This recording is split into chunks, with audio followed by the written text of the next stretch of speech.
চলে এলাম পরের দিন সকালবেলা দেখো আমাকে সেজে গুজে আমরা চলে যাচ্ছিলাম কোথায় জানো, আমরা চলে যাচ্ছিলাম ফটোশ্যুট করতে। আর তার আগে চা খাবো না এটা কখনো হয়? তো আমরা বসে পড়েছিলাম চা খেতে। আর এই দেখো পেপার বিজ্ঞ, আমাদের পেপার বিজ্ঞকে আমি আগের ব্লগেই দেখিয়েছিলাম, ও সেদিনকাও গিয়ে খুঁজে বের করেছিল পেপার। আর ওখানে দেখো সবার কি ক্লান্ত ভাব লাগছে। তো আমরা তো সকালবেলা উঠে সেজে গুজে চলে গিয়েছিলাম। আর তার আগে আমরা খেয়ে নিলাম ডিম টোস্টটাও কিন্তু দারুণ করেছিল। আর এই যে আমার ডিম টোস্ট, তো আমি একদম সস লাগিয়ে ভরে ভরে খেয়ে নিলাম, কারণ না খেলে যে ফটো তুলবো ভিডিও বানাবো তার এনার্জি তো পাবো না, তাই না?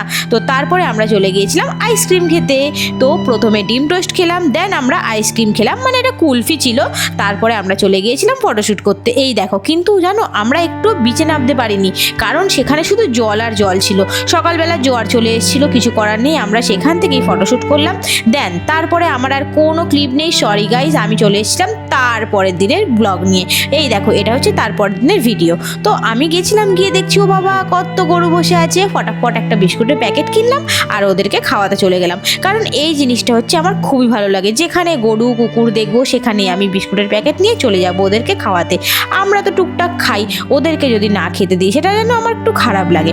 তারপরে আমি চলে গেলাম ফটো তুলতে। আর সেদিন কিন্তু আমরা বিচে নামতে পারিনি, কারণ প্রচণ্ড পরিমাণে জল পুরো পাথরে ধাক্কা দিচ্ছিল। কিছু করার নেই, এখানেই বসে বসে দু একটা ফটো তুললাম, সমুদ্রের হাওয়া খেলাম। দেন আমরা সেখান থেকে রওনা দিলাম বাড়ির উদ্দেশ্যে, মানে বাড়ির উদ্দেশ্যে বলতে হোটেলের উদ্দেশ্যে।